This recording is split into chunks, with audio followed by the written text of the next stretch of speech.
أعوذ بالله من الشيطان الرجيم. بسم الله الرحمن الرحيم. الحمد للہ رب العالمین والصلاة والسلام علی نبینا محمد وعلی آلہ وصحبہ اجمعین، اما بعد۔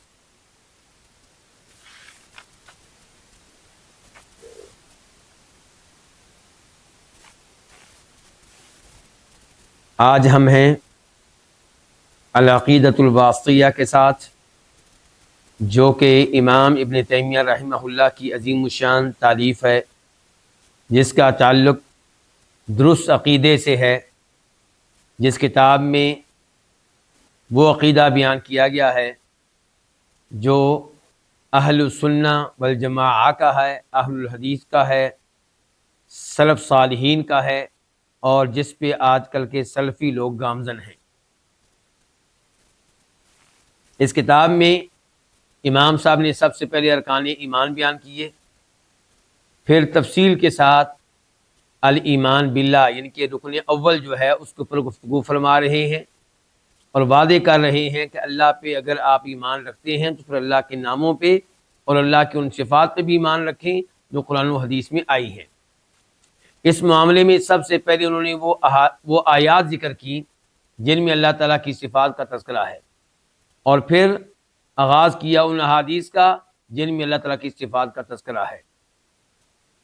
ہم پڑھ چکے ہیں کہ اللہ رب العزت العلو سے متصف ہیں، یعنی کہ اللہ تعالیٰ کہاں ہیں؟ اوپر ہیں، سب سے اوپر ہیں۔ گزشتہ درس میں ہم نے یہی موضوع پڑھا تھا۔ ہم نے یہ حدیث پڑھی تھی کہ نبی علیہ الصلوۃ والسلام دم کیا کرتے تھے، اور آپ کے دم میں یہ الفاظ تھے ربنا اللہ الذی فی السماء، کہ ہمارا وہ رب جو آسمانوں پہ ہے، جو اوپر ہے۔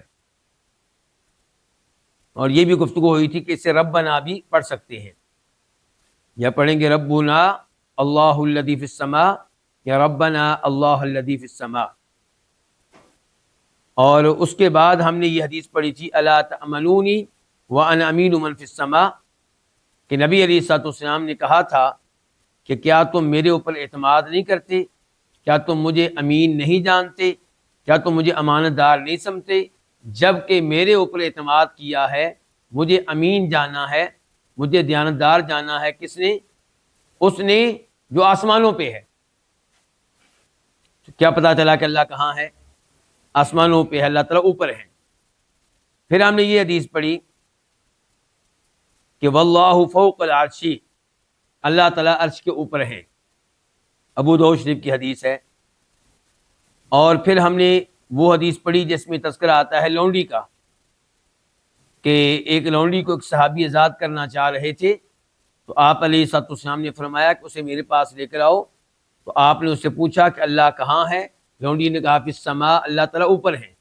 آپ نے کہا میں کون ہوں؟ اس نے کہا آپ اللہ کے رسول ہیں۔ فرمایا اس کو آزاد کر دو کیونکہ یہ مومن لونڈی ہے۔ تو ان احادیث سے یہ پتہ چلا کہ اللہ رب العزت اوپر ہیں، اللہ تعالیٰ صاحب علو ہیں، بلندی والے ہیں، اور اللہ تعالیٰ سے اوپر کوئی مخلوق نہیں ہے۔ یہ موضوع قرآن کریم میں بھی بار بار آیا ہے، تذکرہ ہوا تھا اس بات کا کہ امام ابن القیم رحمہ اللہ فرماتے ہیں کہ 1000 کے قریب قرآن کریم سے ایسے دلائل مل جائیں گے جن سے پتہ چلتا ہے کہ اللہ تعالیٰ اوپر ہے۔ جب یہ واضح ہو چکا کہ اللہ تعالیٰ اوپر ہیں، تو آج کے درس میں امام صاحب یہ واضح کر رہے ہیں کہ اوپر ہونے کے باوجود اللہ تعالیٰ ہر ایک کے ساتھ ہے۔ اللہ کی صفت علو بھی ہے، اللہ کی صفت معیت بھی ہے۔ اللہ تعالیٰ ذاتی طور پہ اوپر ہیں، لیکن اللہ تعالیٰ اپنے علم کے اعتبار سے، دیکھنے کے اعتبار سے، ہر آواز کو سننے کے اعتبار سے، ہر ایک کے اوپر کنٹرول رکھنے، قدرت رکھنے کے اعتبار سے اللہ تعالیٰ ہر ایک کے ساتھ ہے۔ لیکن ذاتی طور پہ اللہ تعالیٰ کہاں ہیں؟ اوپر ہیں۔ یہ بڑی اہم بات ہے۔ چنانچہ آج کے درس میں فرماتے ہیں ہمارے امام صاحب وقولہ، اور نبی علیہ الصلوۃ والسلام کا فرمان ہے افضل الایمان ان تعلم ان اللہ معک حیثما کنت، کہ افضل ترین ایمان یہ ہے کہ آپ اس بات پہ یقین رکھیں، آپ کو یہ بات معلوم ہو کہ بے شک اللہ تعالیٰ آپ کے ساتھ ہیں، آپ جہاں کہیں بھی ہوں۔ یہ حدیث اسے روایت کیا ہے امام طبرانی رحمہ اللہ نے اپنی کتاب المعجم الاوسط میں، اور وہاں پہ اس کا نمبر ہے 8796 8796۔ اس حدیث کو روایت کرتے ہیں امام بہقی رحمہ اللہ اپنی کتاب الاسماء و صفات میں۔ اسے کیا پتہ چلا کہ امام بہقی کی مستقل کتاب ہے اللہ کے ناموں اور اللہ کی صفات کے موضوع پہ۔ اسے پتہ چلا کہ علماء کرام کس قدر اہتمام کرتے تھے اللہ کے ناموں کا اور اللہ کی صفات کا، اور اس میں دلچسپی رکھتے تھے۔ لیکن آج یہ موضوع لوگوں کے سامنے رکھا جائے تو لوگ کہتے ہیں کہ بڑا مشکل موضوع ہے، یہ اس کا ہم سے کوئی تعلق نہیں ہے۔ ارے اس کا اس سے تعلق ہے جس کا تو رزق کھاتا ہے صبح و شام، جس کے ہاتھ میں تیرا دل ہے، جس کے کنٹرول میں تیری سانسیں ہیں۔ تجھے اس کے ناموں سے، اس کی صفات سے دلچسپی نہیں ہے تو دلچسپی لینی چاہیے۔ دلچسپی پیدا کریں گے تو پھر آپ کو یہ موضوع بڑا پیارا لگے گا جب آپ یہ جان لیں گے کہ میں اپنے رب کے بارے میں معلومات لے رہا ہوں۔ تو امام بہقی الاسماء و صفات میں لے کر آئے، وہاں پہ اس کا نمبر ہے 907 907۔ یہاں پہ ہمارے امام صاحب فرماتے ہیں، ہمارے امام صاحب سے مراد کون؟ امام ابن تیمیہ رحمہ اللہ، جو اس کتاب کے مؤلف ہیں۔ وہ کہتے ہیں حدیث حسن، یہ حدیث حسن درجے کی ہے، یعنی کہ قابل قبول ہے۔ اگرچہ قابل قبول ہونے کے لحاظ سے جو اعلیٰ ترین درجہ ہے اس درجے کی نہیں ہے، لیکن قابل قبول ہے۔ لیکن درست بات یہ ہے کہ یہ روایت ضعیف ہے، یہ روایت ضعیف ہے اور نبی علیہ الصلوۃ والسلام سے ثابت نہیں ہے۔ جہاں اس کے دیگر راویوں پہ کلام ہے، وہاں پہ ایک راوی ہے نعیم بن حماد الخزاعی، عقیدے کے لحاظ سے مشہور و معروف امام ہیں، لیکن حدیث کے اعتبار سے اتنے مضبوط نہیں ہیں۔ اسی لیے امام ذہبی اپنی کتاب المیزان میں فرماتے ہیں، میزان الاعتدال، کہ من الائمۃ الاعلام، یہ بڑے اماموں میں سے ہیں، کبار علماء کرام میں سے ہیں، لیکن ساتھ ہی کہتے ہیں علی لین فی حدیثہ، لیکن حدیث میں اتنے مضبوط نہیں ہیں۔ اور حافظ ابن حجر رحمہ اللہ فرماتے ہیں اپنی کتاب تقریب التہذیب میں، صدوق یخطئ کثیرا، ثقہ تو نہیں ہے لیکن صدوق ہیں، لیکن بہت غلطیاں کرتے ہیں، حدیث بیان کرنے میں بہت غلطیاں کر جاتے ہیں۔ اسی لیے اس حدیث کو دیگر علماء کرام کے ساتھ ساتھ شیخ البانی رحمہ اللہ نے بھی ضعیف قرار دیا ہے۔ اب سوال اٹھے گا کہ پھر ہمارے امام صاحب نے اس کو حسن درجے کی کیوں قرار دے دیا؟ ان کا اجتہاد ہے، اور انسان اپنے اجتہاد میں کبھی خطا بھی کر جاتا ہے۔ دوسرے نمبر پہ ہو سکتا ہے کہ انہوں نے اس حدیث کے کئی طرق کی وجہ سے اس کو حسن درجے کا قرار دیا ہو، واللہ تعالی اعلم۔ اس حدیث سے مسئلہ کیا ثابت ہوتا ہے؟ ایک مسئلہ یہ ثابت ہوا کہ افضل الایمان، کیا کہا گیا ہے؟ افضل ترین ایمان۔ افضل ترین ایمان کیا سمجھ رہے ہیں آپ؟ اس سے پتہ چلا کہ ایمان کا لیول ایک جیسا نہیں ہوتا، کبھی ایمان افضل ہوتا ہے، کسی کا ایمان متوسط ہوتا ہے۔ تو یہاں پہ بتایا گیا افضل ترین ایمان یہ ہے کہ آپ کو یہ بات معلوم ہو کہ اللہ آپ کے ساتھ ہے، آپ جہاں کہیں بھی ہو۔ تو پتہ چلا کہ ایمان بڑھتا ہے اور کم ہوتا ہے جب آپ کے عقیدے میں، علم میں، ذہن میں یہ بات ہوگی کہ اللہ میرے ساتھ ہے، تو تب آپ اللہ تعالیٰ سے ڈر رہے ہوں گے، تب آپ اللہ تعالیٰ کے ساتھ ایک خاص تعلق قائم کیے ہوئے ہوں گے، تو آپ کا ایمان بڑھے گا۔ اسی لیے فرمایا گیا کہ افضل ترین ایمان یہ ہے کہ آپ کو یہ بات معلوم ہو کہ اللہ تعالیٰ آپ کے ساتھ ہے، آپ جہاں کہیں بھی ہیں۔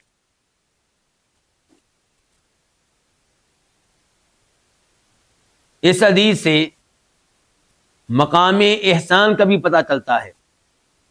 آپ لوگوں کو معلوم ہوگا کہ نبی علیہ الصلوۃ والسلام کے پاس ایک بار جبریل علیہ السلام آئے تھے انسانی شکل میں، اور آپ سے کئی سوالات کیے تھے، ان میں سے ایک سوال یہ تھا کہ احسان کسے کہتے ہیں؟ تو آپ نے کہا تھا احسان یہ ہے کہ ان تعبد اللہ کأنک تراہ فإن لم تکن تراہ فإنہ یراک۔ احسان یہ ہے کہ آپ اللہ کی عبادت اتنے اچھے طریقے سے کریں گویا کہ آپ اللہ کو دیکھ کے اللہ کی عبادت کر رہے ہیں۔ جب انسان اللہ کو دیکھ کے اللہ کی عبادت کر رہا ہو تو کیا اس کی عبادت میں کوئی کمی کوتاہی ہوگی؟ مکمل توجہ، 100% توجہ عبادت کی طرف ہوگی، اللہ کی طرف ہوگی۔ لیکن اس دنیا میں اللہ کو دیکھنا ممکن نہیں ہے۔ فرمایا فإن لم تکن تراہ، اگر آپ اس مرحلے تک نہیں پہنچ سکے کہ آپ وہ والی عبادت کریں گویا کہ آپ اللہ کو دیکھ رہے ہیں، تو پھر آپ کو یہ بات معلوم ہونی چاہیے کہ اس میں کوئی شک و شبہ نہیں کہ اللہ آپ کو دیکھ رہا ہے۔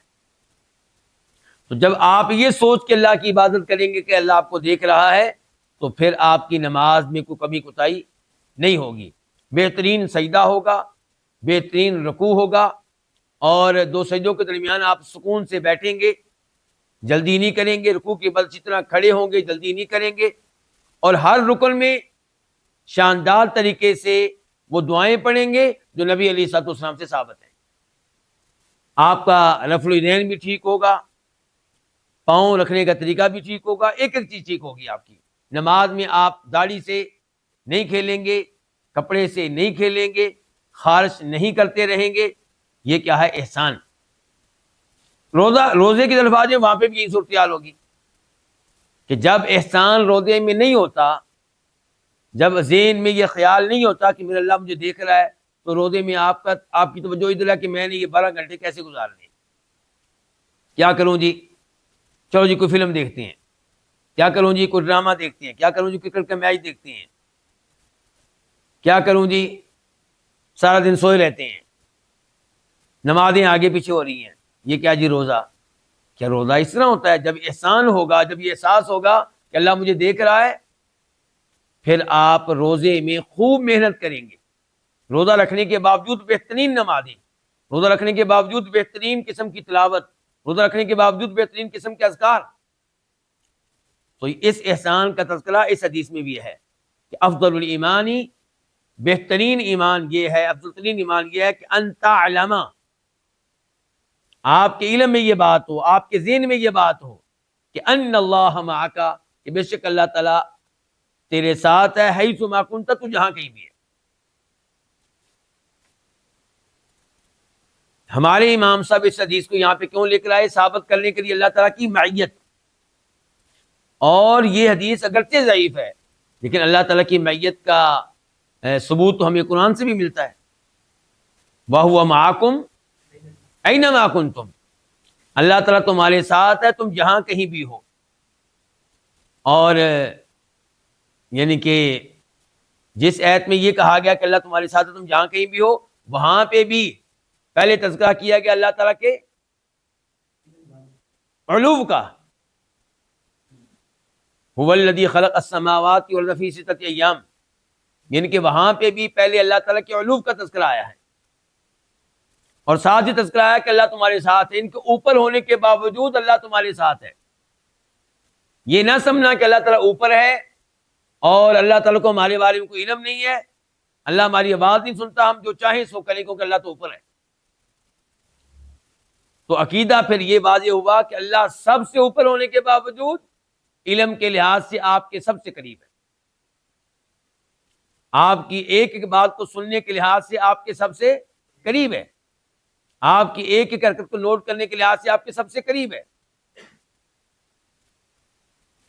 اور اس عقیدے کے اعتبار سے یہ آیت بھی یہاں پیش کر دینا مناسب ہوگا، سورہ یونس آیت نمبر 61 وَمَا تَكُونُ فِي شَأْنٍ وَمَا تَتْلُو مِنْهُ مِنْ قُرْآنٍ وَلَا تَعْمَلُونَ مِنْ عَمَلٍ إِلَّا كُنَّا عَلَيْكُمْ شُهُودًا إِذْ تُفِيضُونَ فِيهِ، کہ اے نبی علیہ الصلوۃ والسلام، آپ کسی بھی حالت میں ہوں اور آپ قرآن کے کسی بھی حصے کی تلاوت کر رہے ہوں، آپ کوئی بھی عمل کر رہے ہوں، جب یہ سب کچھ آپ کر رہے ہوتے ہیں تو ہم یہ سب کچھ دیکھ رہے ہوتے ہیں، ہم موجود ہوتے ہیں۔ اذ تفیضون فیہ، جب آپ ان چیزوں میں آپ یا دیگر لوگ مشغول ہوتے ہیں۔ تو کیا پتا چلا کہ اللہ تعالیٰ پھر بندے کے ساتھ ہر حالت میں۔ تو بندے کو پھر کیا کرنا چاہیے؟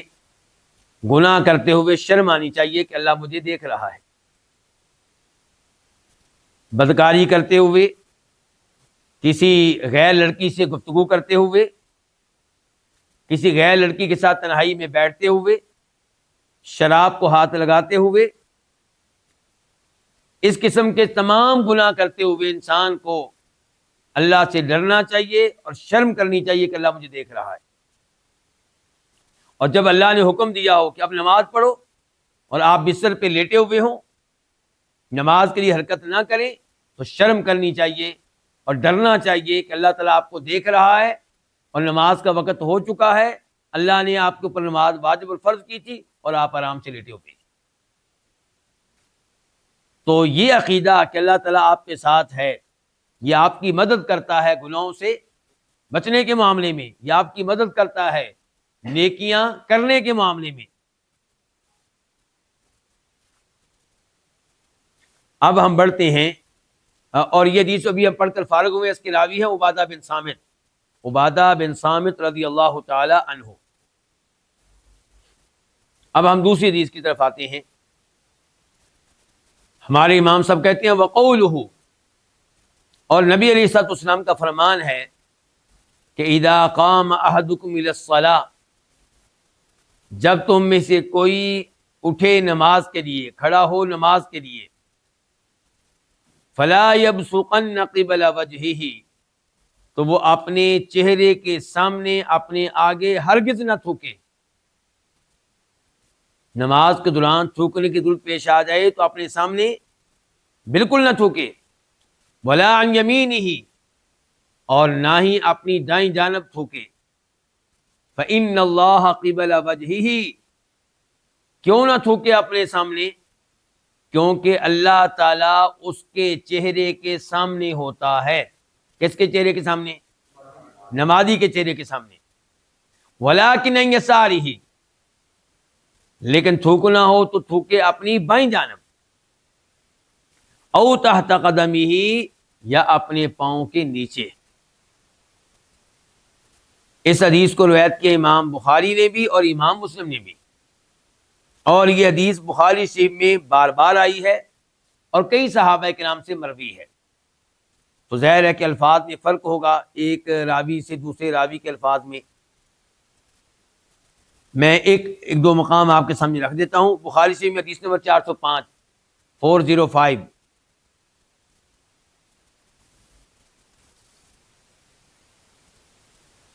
اور یہاں پہ راوی ہیں انس بن مالک رضی اللہ تعالی عنہ۔ پھر امام بخاری اس کو لے کر آئے 406 نمبر کے طور پہ 406، اور راوی ہے عبداللہ بن عمر رضی اللہ تعالی عنہما۔ اب ہم اس حدیث کے اوپر غور کرتے ہیں۔ آسان ترجمہ تو میں نے آپ کے سامنے پہلے ہی رکھ دیا۔ پہلے ہم فقہی طور پہ اس حدیث پہ غور و فکر کر لیتے ہیں، کیونکہ اس حدیث کو سمجھنے میں کئی لوگوں کو مشکل پیش آ سکتی ہے۔ مثال کے طور پہ ایسا نہ ہو کہ آپ میں سے کوئی نماز پڑھ رہا ہو اور تھوک آئے تو بائیں نمازی کے اوپر تھوک رہا ہو اور کہے جی میں نے حدیث سنی ہے، فرمایا تھا نبی علیہ السلام نے کہ تھوکنا ہے تو اپنی بائیں جانب تھوکیں۔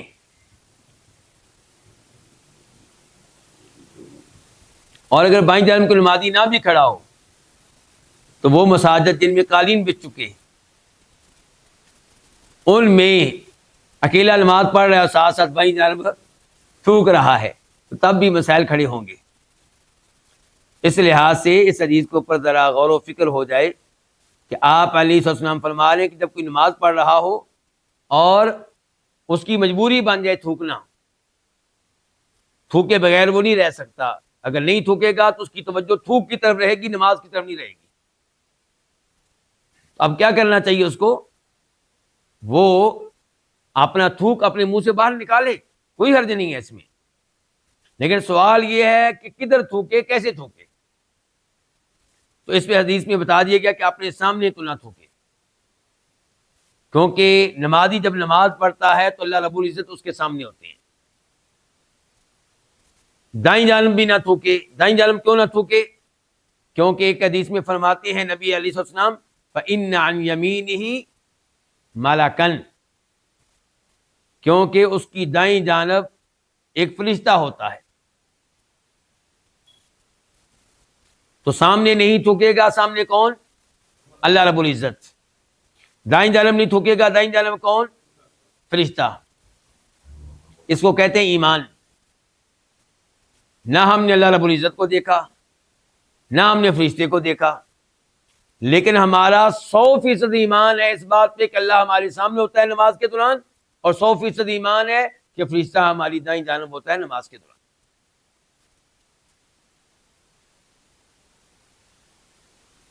فرمایا پھر کدھر تھوکے؟ اپنی بائیں جانب تھوک لے۔ تو یہ بات ہو، یا اپنے پاؤں کے نیچے تھوک لے۔ تو یہ بات ہو رہی ہے اس نمازی کی جو نماز پڑھ رہا ہے مسجد سے باہر، اور جہاں نماز پڑھ رہا ہے وہاں فرش کون سا ہے؟ کچا۔ یا یہ بات ہو رہی ہے اس نمازی کی جو مسجد میں نماز پڑھ رہا ہے لیکن فرش کچا ہے۔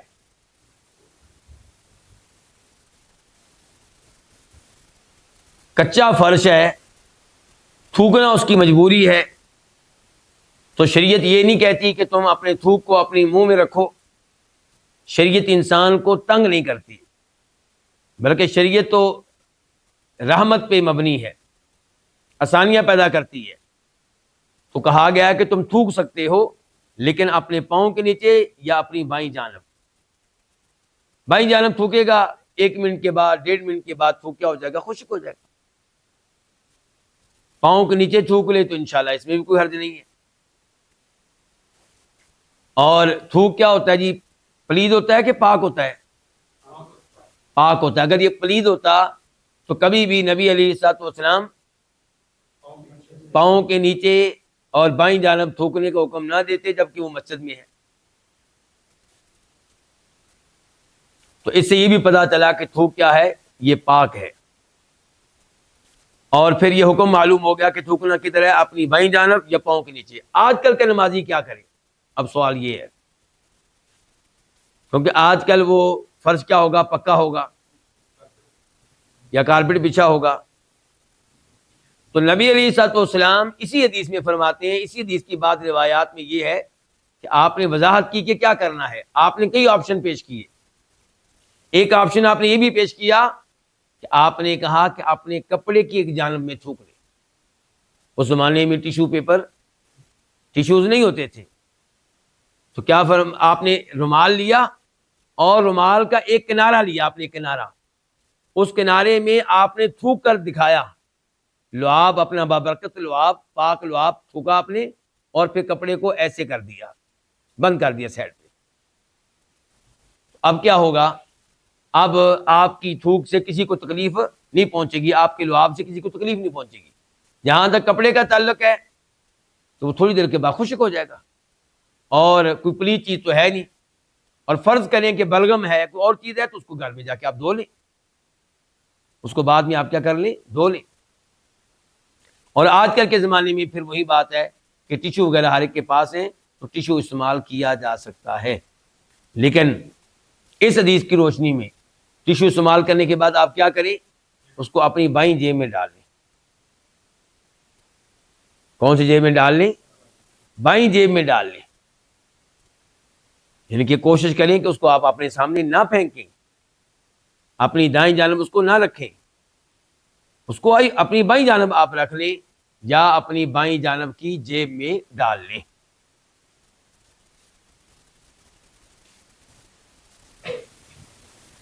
تو قبلے کی جانب تھوکنا جو ہے نماز میں ممنوع ہے، لیکن نماز کے علاوہ کیا حکم ہے؟ نماز کے علاوہ بھی اس سے بچنا چاہیے۔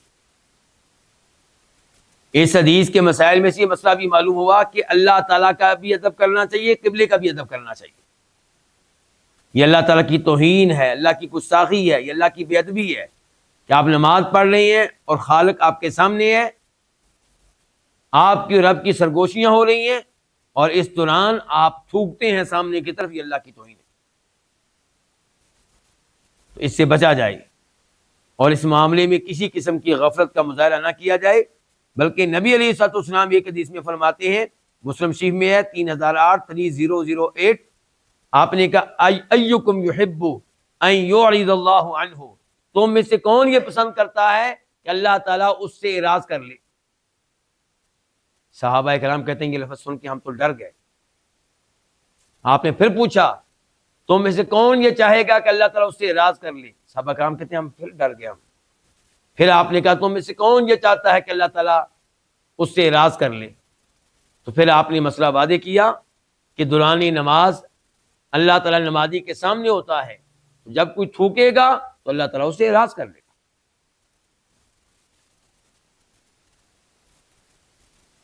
اور ایک امام صاحب تھے، نبی علیہ الصلوۃ والسلام کے زمانے میں اپنی قوم کو نماز پڑھاتے تھے۔ ایک بار نبی علیہ الصلوۃ والسلام نے ان کو دیکھا کہ انہوں نے نماز میں امامت شروع کر رکھی ہے اور اپنے سامنے تھوکا، تو نبی علیہ الصلوۃ والسلام نے ان لوگوں سے کہا کہ آئندہ یہ امامت نہ کریں۔ تو وہ نماز پڑھانے لگا، لوگوں نے روک دیا اس کو کہ اللہ کے نبی نے منع کیا۔ علیہ الصلوۃ والسلام وہ اللہ کے رسول کے پاس آیا تو اللہ کے رسول نے فرمایا علیہ الصلوۃ والسلام انک آذیت اللہ ورسولہ، تو نے یہ حرکت کر کے اللہ کو بھی اذیت دی ہے، اللہ کے رسول کو بھی اذیت دی ہے۔ نماز کے علاوہ کیا قبلے کی جانب تھوکا جا سکتا ہے؟ اس مسئلے میں اختلاف ہے۔ احتیاط اسی میں ہے کہ نماز کے علاوہ بھی قبلے کی جانب تھوکنے سے بچا جائے، کیونکہ اس موضوع پہ عام حدیث بھی آئی ہیں جن میں نماز کا تذکرہ نہیں ہے۔ مثال کے طور پہ ابن خزیمہ کی حدیث ہے کہ من تفل تجاہ القبلہ جاء یوم القیامہ وتفلتہ بین عینیہ، کہ جو قبلے کی جانب تھوکے گا روز قیامت اس حالت میں آئے گا کہ اس کی تھوک اس کی آنکھوں کے درمیان موجود ہوگی، اس کی تھوک، اس کا لعاب اس کی آنکھوں کے درمیان روز قیامت موجود ہوگا۔ اب اس حدیث میں نماز کا تذکرہ نہیں ہے۔ کچھ علماء کرام کہتے ہیں کہ اس حدیث میں اگرچہ نماز کا لفظ نہیں آیا، لیکن اس حدیث کو نماز والی احادیث کی روشنی میں ہی سمجھا جائے، مراد اس سے نماز ہی ہے۔ اور دیگر علماء کرام کہتے ہیں نہیں، نماز کی حدیث الگ ہے اور یہ حدیث الگ ہے، دورانی نماز تھوکنا زیادہ بڑا جرم ہے، لیکن نماز کے علاوہ بھی قبلے کی جانب تھوکنے سے گریز کرنا چاہیے۔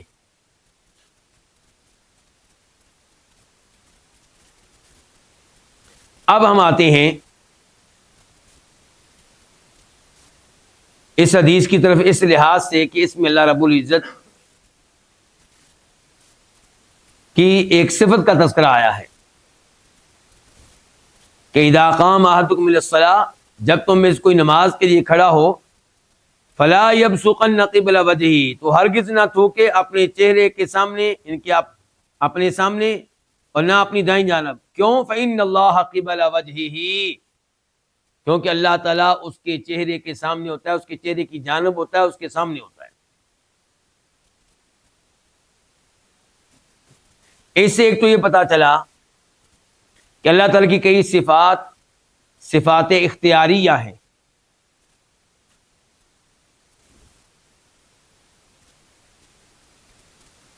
ان صفات میں سے ایک یہ ہے کہ اللہ تعالیٰ نمازی کے سامنے ہوتے ہیں کب؟ جب وہ نماز پڑھ رہا ہوتا ہے، جب وہ نماز پڑھ رہا ہوتا ہے۔ تو یہ کیا ہوئی؟ اللہ تعالیٰ کی صفت اختیاری۔ اور اس حدیث سے پتہ چلا کہ اللہ کی صفات میں سے ایک صفت ہے احاطہ کر لینا، یعنی کہ اللہ تعالیٰ نے ہر چیز کا احاطہ کر رکھا ہے، کوئی بھی چیز اللہ تعالیٰ کے احاطے سے، کنٹرول سے باہر نہیں ہے۔ اللہ تعالیٰ فرماتے ہیں قرآن حکیم میں سورہ فصلت میں، جس کو سورہ حامیم سجدہ بھی کہتے ہیں، آیت نمبر 54 الا انہ بکل شیء محیط۔ یہ بات دھیان سے سن لو، اللہ تعالیٰ ہر چیز کا احاطہ کیے ہوئے ہے، کوئی بھی چیز اللہ کے احاطے سے باہر نہیں ہے۔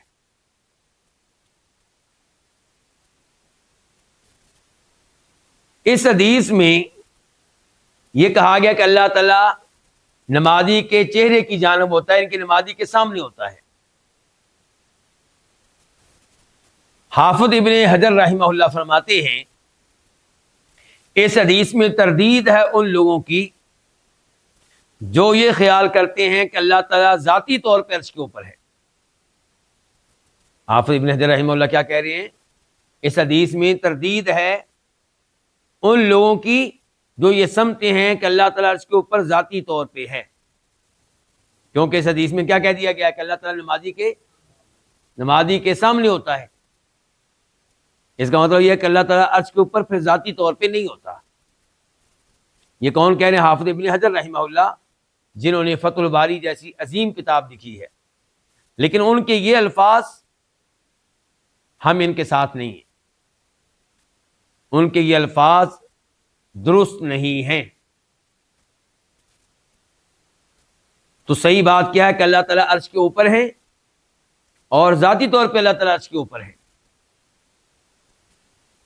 اور رہا یہ اشکال کہ اس حدیث میں تو آیا کہ اللہ تعالیٰ نمازی کے سامنے ہوتا ہے،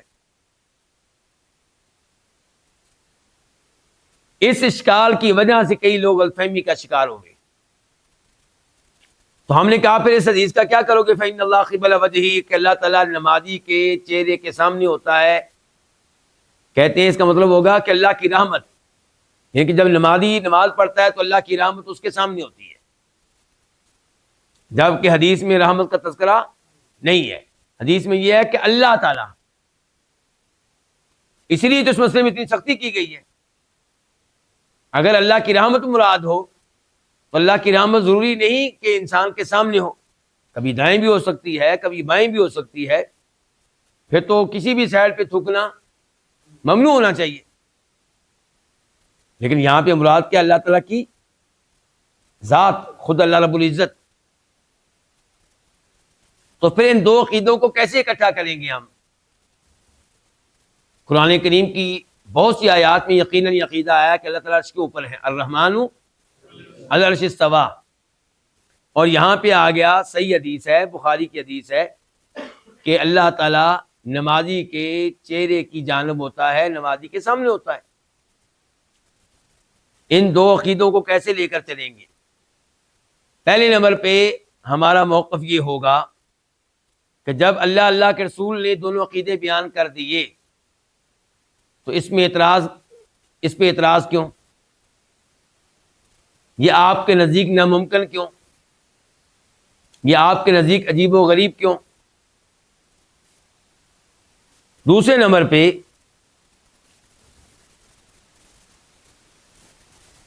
آپ اللہ تعالیٰ کی چند مخلوقات کی طرف دیکھیں۔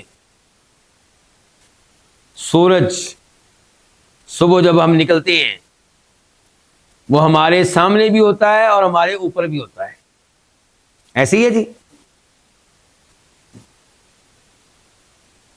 جب سورج ڈوبنے والا ہوتا ہے اس سے پہلے وہ ہمارے اوپر بھی ہوتا ہے اور ہمارے سامنے بھی ہوتا ہے۔ تو جب اللہ کی یہ ادنا مخلوق، اس کا یہ حال ہے کہ وہ ایک ہی وقت میں اوپر بھی ہے، سامنے بھی ہے، تو اللہ رب العزت جو ان مخلوقات کا خالق ہے، اس کے لیے کیا یہ ناممکن ہے کہ وہ اوپر بھی ہے اور نمازی کے سامنے بھی ہے؟ تیسرے نمبر پہ ہم فرض کر لیتے ہیں کہ مخلوق اس طرح نہیں ہوتی کہ اوپر بھی ہو سامنے بھی ہو۔ مخلوق ایسی نہ بھی ہو تو خالق کے لیے مشکل نہیں ہے، خالق کے لیے مشکل نہیں ہے کہ وہ اوپر بھی ہو اور سامنے بھی ہو۔ اس لیے دونوں عقائد اپنی جگہ پہ درست ہیں، دونوں پہ ایمان لانا ضروری ہے، اور اس میں تعجب والی کوئی بات نہیں ہے، اور اس پہ انکار کرنا بالکل غلط ہوگا۔ اب ہم آتے ہیں آج کے درس کی حدیث نمبر 3 کی طرف۔ وقولہ صلی اللہ علیہ وسلم، امام ابن تیمیہ رحمہ اللہ کہتے ہیں کہ نبی علیہ الصلوۃ والسلام کا فرمان ہے، اللہم رب السماوات السبع والارض اے اللہ 7 آسمانوں کے اور زمینوں کے رب. یہاں پہ کیا کہا گیا کہ اللہ تعالیٰ رب ہے کن کا؟ 7 آسمانوں کا اور زمینوں کا.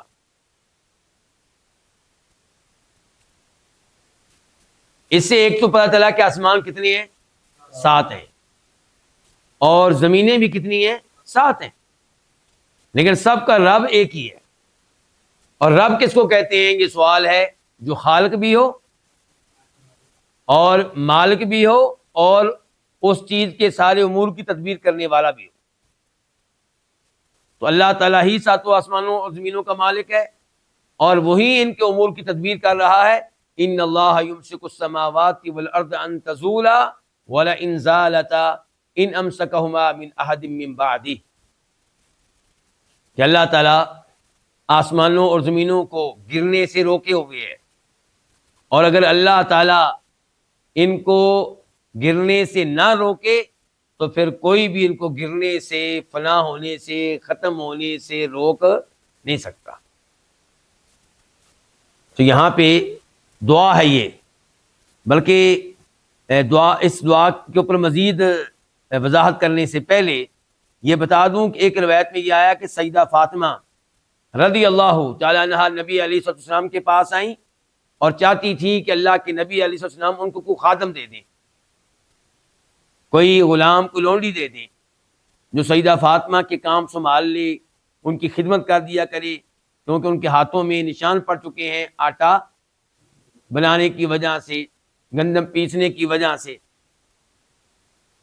تو اور نبی علیہ السلام کے پاس کچھ غلام آئے ہوئے تھے، لونڈیاں آئی ہوئی تھیں. سیدہ فاطمہ اسی لیے آئی تھی. تو آپ علیہ السلام نے سیدہ فاطمہ سے کہا کہ یہ دعا پڑھا کرو. یہ دعا غلام نہیں دیا، نوکر نہیں دیا، لونڈی نہیں دی، یہ دعا سکھائی ہے. کیا سکھائی ہے؟ دعا. اس سے پتہ چلا کہ اذکار میں کتنی قوت ہے، کتنی طاقت ہے، کہ تھکاوٹ کو دور کرنے میں یہ دعا ممد و معاون ثابت ہوگی. لیکن افسوس یہ ہے کہ ہمیں اذکار پہ، دعاؤں پہ وہ یقین نہیں رہا، وہ اعتماد نہیں رہا جو صحابہ کرام کے پاس موجود تھا. اگر وہ یقین موجود ہو تو ان دعاؤں کا فائدہ ہمیں دنیا میں بھی ہو اور آخرت میں بھی ہو. تو اے اللہ 7 آسمانوں کے رب اور زمینوں کے رب، اس سے یہ پتا چلا کہ دعا کرنے سے پہلے، اللہ سے کچھ مانگنے سے پہلے کیا کرنا چاہیے؟ اللہ تعالیٰ کی تعریفیں بیان کریں، اللہ تعالیٰ کو واسطہ اور وسیلہ دیں ان چیزوں کا جن چیزوں کا وسیلہ واسطہ دینا درست اور جائز ہے. تو یہاں پہ دعا تو بہت آخر میں آئے گی. آپ دیکھیں گے کہ دعا بالکل آخر میں ہے، آدھی لائن میں، آدھی سطر میں ہے. بلکہ میں ابھی سے بتا دوں دعا یہ ہے کہ اقضِ عنی الدین، کہ اے اللہ میرا قرض اتار دے. اے اللہ قرض اتارنے کے معاملے میری مدد فرما. وَأَغْنِنِي مِنَ الْفَقْرِ، اور مجھے مستغنی کر دے، بے نیاز کر دے، دور کر دے کس سے؟ فقر و فاقہ سے، مسکینی سے. یہ دعا ہے. اور اس سے پہلے سب اللہ کی کیا ہے؟ تعریفیں ہیں. یہ اللہ سے مانگنے کا، اللہ سے لینے کا بہترین انداز ہے. آپ دیکھتے نہیں یونس علیہ السلام کو، لا الہ الا انت سبحانک انی کنت من الظالمین، اللہ کی توحید کا اعلان کر رہے ہیں اور اعلان کر رہے ہیں کہ یا اللہ تیرے علاوہ کوئی عبادت کے لائق نہیں ہے. سبحانک، تو ہر کمزوری، ہر عیب سے کیا ہے؟ پاک ہے. اور ساتھ اعتراف کر رہے ہیں کہ میں ہی ہوں اپنے اوپر ظلم کرنے والا. بھئی دعا کہاں گئی؟ یہ سوال کہاں پہ گیا کہ یا اللہ مجھے مچھلی کے پیٹ سے نکال؟ یہ سوال نہیں کیا، کیونکہ جانتے ہیں کہ اللہ مجھے دیکھ رہا ہے، سن رہا ہے، اللہ کو پتہ ہے کہ میں کیوں اللہ کی تعریفیں کر رہا ہوں. تو اللہ سے لینے کے لیے بہترین انداز یہ کہ اللہ کی خوب تعریفیں کی جائیں. وَرَبَّ الْعَرْشِ الْعَظِيمِ، عرش عظیم کے رب، 7 آسمانوں کے اور زمینوں کے رب. اور کس کے رب؟ عرش عظیم کے. میں اور آپ جانتے ہیں کہ اللہ کی سب سے بڑی مخلوق کیا ہے؟ عرش. عرش اللہ کی وہ مخلوق ہے جو آسمانوں سے بہت بڑی مخلوق ہے یہ اللہ تعالیٰ کی. زمین اس کے سامنے کچھ نہیں ہے، آسمان اس کے سامنے کچھ نہیں ہے۔ اس سے ان لوگوں کی غلط فہمی دور ہو جانی چاہیے جو سمجھتے ہیں کہ شاید عرش کو آسمان نے سنبھالا ہوا ہے۔ ایسی بات نہیں ہے، عرش آسمانوں سے اوپر اللہ کی مخلوق ہے۔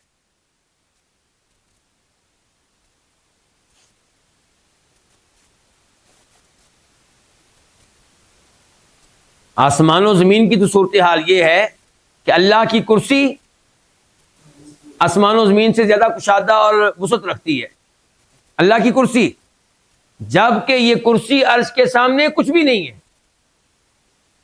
یہ کرسی جو آسمانوں سے بڑی ہے، جو زمین سے زیادہ کشادہ ہے، وہ اللہ کے عرش کے سامنے کچھ بھی نہیں ہے۔ اس سے آپ اندازہ لگا سکتے ہیں کہ عرش اللہ کی کتنی بڑی مخلوق ہے۔ اسی لیے تو بار بار اللہ تعالیٰ قرآن کریم میں کہتے ہیں کہ رب العرش العظیم، میں رب ہوں کس کا؟ عرش عظیم کا۔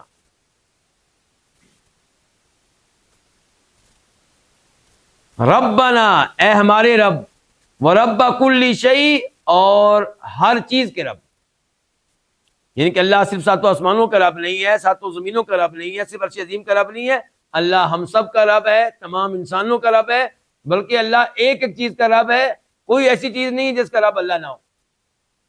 ہر چیز کا خالق بھی اللہ، ہر چیز کا مالک بھی اللہ، اور جن کو رزق ملتا ہے ان کو رزق دینے والا بھی اللہ، اور ہر چیز کے امور کی تدبیر کرنے والا بھی اللہ۔ فالق الحب والنوا، دانوں کو اور گٹھلیوں کو پھاڑ دینے والے، دانوں کو اور گٹھلیوں کو چیر کر ان سے پودے اور درخت نکالنے والے۔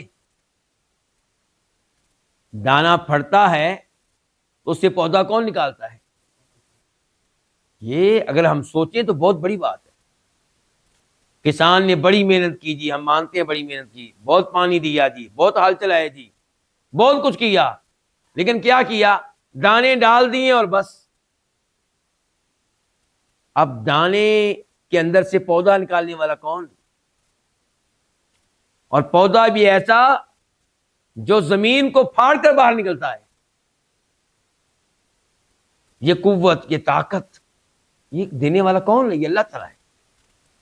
گٹھلی سے درخت کا عظیم الشان، کھجوروں کا عظیم الشان درخت پیدا کرنے والا کون ہے؟ اللہ تعالیٰ۔ منزل التوراۃ والانجیل والقرآن، تورات و انجیل اور قرآن کے نازل کرنے والے، جن کے سب اللہ کو کیا دیے جا رہے ہیں؟ واسطے دیے جا رہے ہیں۔ اور یہاں پہ واسطہ کس چیز کا؟ کہ تو نے یا اللہ ہماری خاطر تورات نازل کی، انجیل نازل کی، قرآن نازل کیا۔ تو یہ تیری عظیم صفات میں سے ایک صفت ہے کہ تو نے یہ چیزیں نازل کی ہیں۔ اس سے پتہ چلا کہ تورات و انجیل بھی قرآن کی طرح اوپر سے نازل ہوئی ہے۔ اعوذ بک من شر نفسی، میں تیری پناہ میں آتا ہوں اپنے نفس کے شر سے بچنے کے لیے۔ پتہ چلا انسان کے نفس میں کیا پایا جاتا ہے؟ شر پایا جاتا ہے۔ تو یا اللہ میں اپنے نفس کے شر سے بچنے کے لیے اپنے آپ کو تیرے والے کر رہا ہوں، تیری پناہ میں دے رہا ہوں، مجھے میرے نفس کے شر سے تو بچا سکتا ہے۔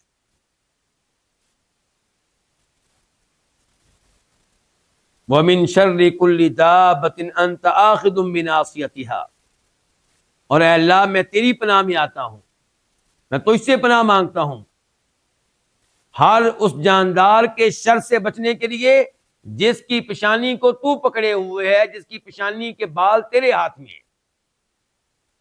اور دنیا میں جو بھی جاندار چیز ہے وہ اللہ کے کنٹرول میں ہی ہے، کوئی ایسی نہیں ہے جو اللہ کے کنٹرول میں نہ ہو۔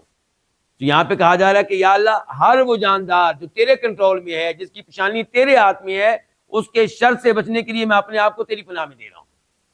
اس میں تمام انسان داخل ہو گیا جو آپ کو شر پہنچا سکتے ہیں، تمام جن شیاطین داخل ہو گیا جو آپ کو شر پہنچا سکتے ہیں، اس میں تمام جانور درندے داخل ہو گیا جو آپ کو شر پہنچا سکتے ہیں، اس میں تمام پرندے داخل ہو گیا جو آپ کو شر پہنچا سکتے ہیں، کیڑے مکوڑے، ہر چیز اس میں داخل ہو گئی۔ کتنی شاندار دعا ہے۔ انت الاول فلیس قبلک شیء، تو اول ہے۔ اللہ کے ناموں میں سے ایک نام کیا ہے؟ اول۔ الاول کون؟ جو سب سے پہلے ہے۔ تو الاول ہے، تو اس سے پہلے کوئی چیز نہیں تھی۔ جتنی بھی چیزیں آئی ہیں بعد میں آئی ہیں، اور اللہ کب سے ہے؟ ازل سے ہے، ہمیشہ سے ہے، اس کی کوئی تاریخ بتانی ممکن ہی نہیں ہے، ہمیشہ سے ہے۔ وَأَنْتَ الْآخِرُ فَلَيْسَ بَعْدَكَ شَيْءٌ، اور تو ہی آخر میں ہوگا، تیرے بعد کوئی چیز نہیں ہوگی۔ نہ اللہ تعالیٰ کی اولیت کی کوئی ابتدا ہے، نہ اللہ تعالیٰ کی آخریت کی کوئی انتہا ہے۔ وَأَنْتَ الظَّاهِرُ فَلَيْسَ فَوْقَكَ شَيْءٌ، اور تو ہی ظاہر ہے، تیرے اوپر کچھ نہیں ہے۔ ظاہر کی تفسیر کیا کر رہے ہیں اللہ نبی علیہ السلام؟ کہ تیرے اوپر کچھ نہیں ہے، اس کا مطلب ظاہر کا مطلب کیا ہوا؟ کہ تو سب سے اوپر ہے، تو اوپر ہے، تیرے اوپر کوئی چیز نہیں ہے۔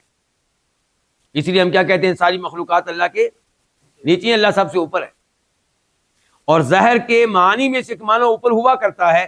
آپ اس آیت کو لے لیں جس میں فرماتے ہیں اللہ رب العزت هو الذی ارسل رسولہ بالہدی ودین الحق لیظہرہ علی الدین کلہ، کہ اللہ ہی ہے جس نے اپنے رسول کو ہدایت دے کر بھیجا، سچا دین دے کر بھیجا، تاکہ وہ اس دین کو تمام ادیان پہ غالب کر دے، اوپر کر دے۔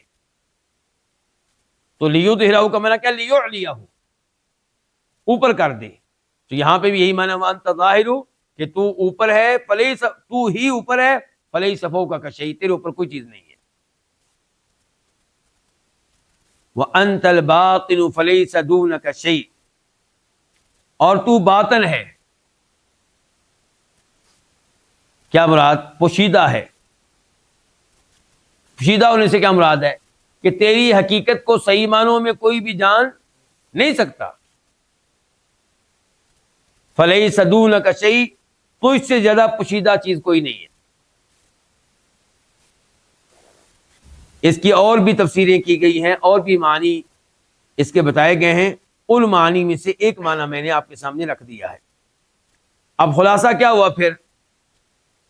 کہ اللہ تعالی کا بلند ہونا اللہ تعالی کی معیت کے اور قریب ہونے کے منافی نہیں ہے۔ وَأَنْتَ الْبَاطِنُ فَلَيْسَ دُونَكَ شَيْءٌ، کہ تو مخفی ہے، تو اس سے زیادہ مخفی کوئی چیز نہیں ہے۔ اور ایک معنی کیا جاتا ہے اس کا کہ تو اس سے زیادہ قریب کوئی چیز نہیں ہے، تو اس سے زیادہ قریب کوئی چیز نہیں ہے۔ اقض عنی الدین، مجھ سے قرض ادا کر دے، واغننی من الفقر، اور مجھے فقر سے مستغنی کر دے۔ تو اب اس حدیث میں یہ جو جملہ آیا ہے وَأَنْتَ الظَّاهِرُ فَلَيْسَ فَوْقَكَ شَيْءٌ وَأَنْتَ الْبَاطِنُ فَلَيْسَ دُونَكَ شَيْءٌ، یہ مؤلف کا یہاں پہ کیا ہے؟ مقصود ہے۔ اس سے پتہ چلا کہ اللہ تعالیٰ کے علو کا عقیدہ بھی رکھا جائے، اور یہ بھی عقیدہ رکھا جائے کہ اللہ رب العزت بندوں کے ساتھ ہیں، اور اللہ تعالیٰ اپنے نیک بندوں کے قریب بھی ہے۔ اور اس حدیث سے ہم نے یہ بھی سیکھا کہ اللہ سے مانگنے کے آداب کیا ہیں، کیسے کیسے اللہ تعالیٰ کو وسیلہ اور واسطہ دینا چاہیے۔ اس کے بعد ہم بڑھتے ہیں آج کی حدیث نمبر 4 کی طرف۔ وقولہ، اور یہ میں نے آپ کو لکھوایا حدیث کا نمبر، یہ حدیث جو پہلے ہم نے پڑھی ہے مسلم شریف میں آئی ہے، نمبر ہے 2713، 2713۔ اور اب جو حدیث پڑھنے لگے ہیں اس میں مؤلف کہتے ہیں کہ فرمایا نبی علیہ السلام نے لما رفع الصحابۃ اصواتهم بالذکر، جب صحابہ کرام نے اللہ کا ذکر کرتے ہوئے اپنی آوازیں بلند کی، جن کے بلند آوازوں سے اللہ کا ذکر کرنے لگے۔ اور یہ ایک سفر کا واقعہ ہے، سفر میں تھے نبی علیہ السلام بھی اور صحابہ کرام بھی۔ تو آپ نے کہا اس موقع پہ ایھا الناس، اے لوگو، اربعوا علی انفسکم، اے لوگو اپنے اوپر نرمی کرو، اپنے اوپر نرمی کرو، یعنی کہ اونچی اونچی بول کے اپنے آپ کو کیوں تھکا رہے ہو؟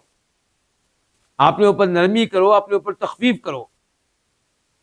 فإنکم لا تدعون اصم ولا غائبا، کیونکہ تم جس کو پکار رہے ہو وہ کوئی بہرا نہیں ہے اور نہ ہی وہ ہے جو غائب ہو.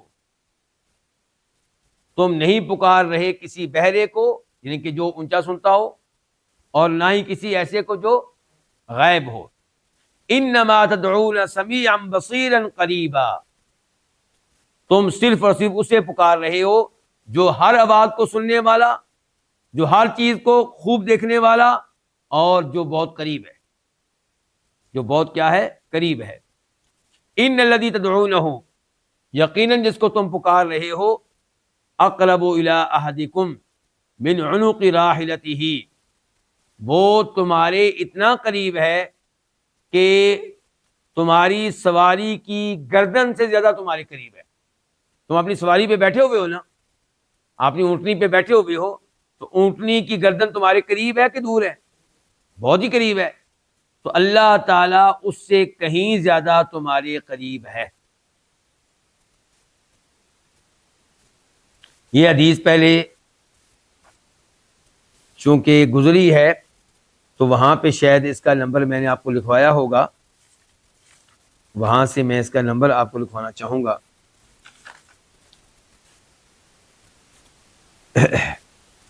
تو یہ بخاری شریف میں ہے، نمبر ہے 7386، 7386، اور مسلم شریف میں ہے 2704، 2704.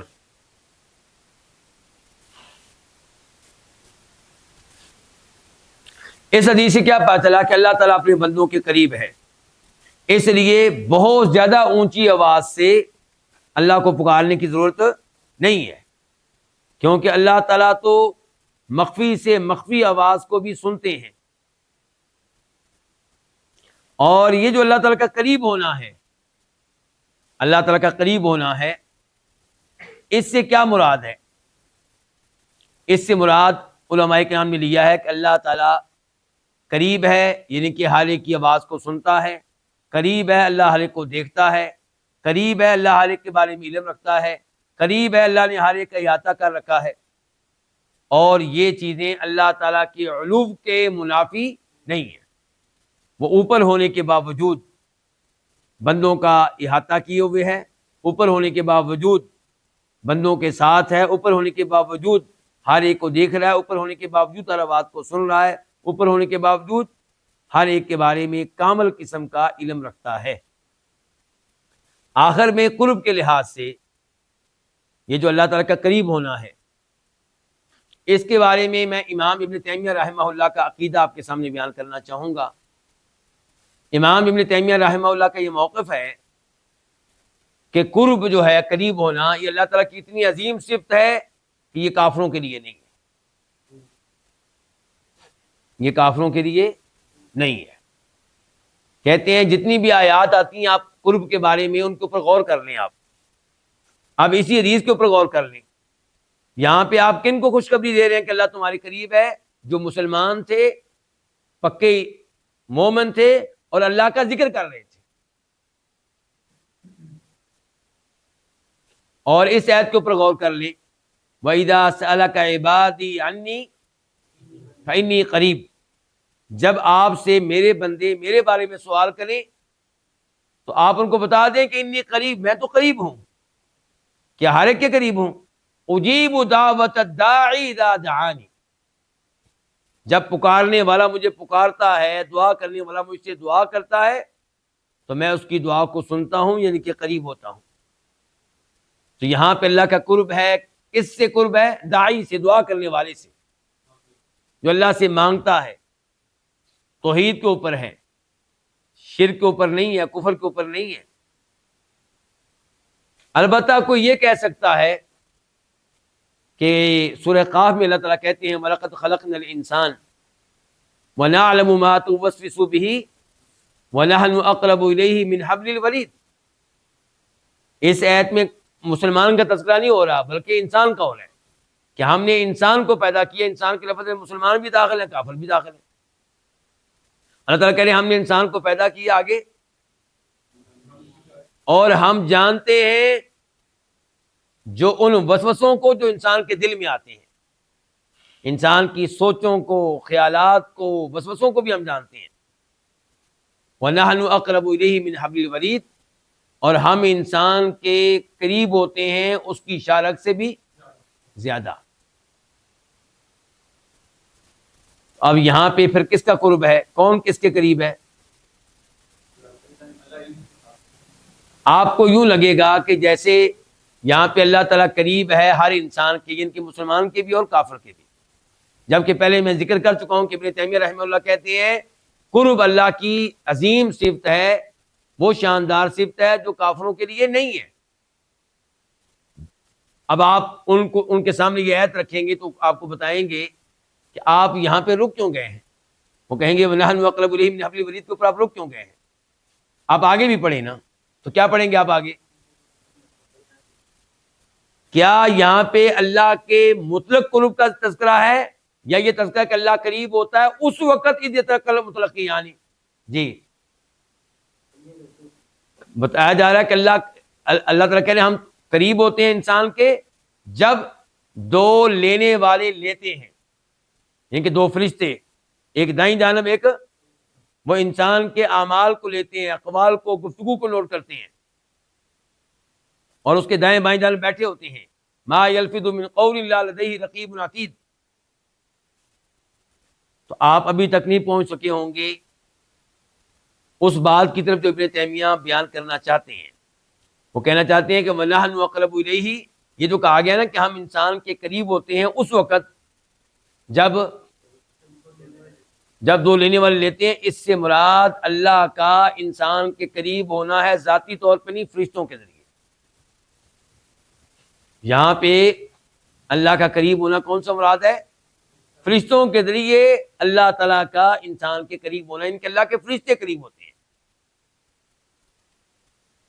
وہ لکھ رہے ہوتے ہیں، نوٹ کر رہے ہوتے ہیں۔ جیسے اللہ تعالیٰ کہتے ہیں اِنَّا نَحْنُ نُحْيِي الْمَوْتَى وَنَكْتُبُ مَا قَدَّمُوا وَآثَارَهُمْ، ہم ہی زندگی دیتے ہیں اور ہم ہی موت دیتے ہیں، اور ہم لکھتے ہیں ان اعمال کو جو انسان آگے بھیجتا ہے۔ ہم لکھتے ہیں، اللہ کا ذاتی طور پہ لکھنا یا فرشتوں کے ذریعے لکھنا؟ فرشتوں کے ذریعے لکھنا۔ اور سورہ قیامہ میں اللہ تعالیٰ کہتے ہیں فَإِذَا قَرَأْنَاهُ، کہ اے نبی علیہ السلام جب قرآن آپ کی وحی نازل ہو رہی ہو تو لا تحرک بہ لسانک لتعجل بہ، آپ اپنی زبان کو جلدی جلدی حرکت میں نہ دیا کریں، آپ ٹینشن نہ لیں، آپ سکون سے سنیں، اور یہ نہ سوچیں کہ میں بھول جاؤں گا۔ اس قرآن کو آپ کے سینے میں محفوظ کرنا اللہ کی ذمہ داری ہے۔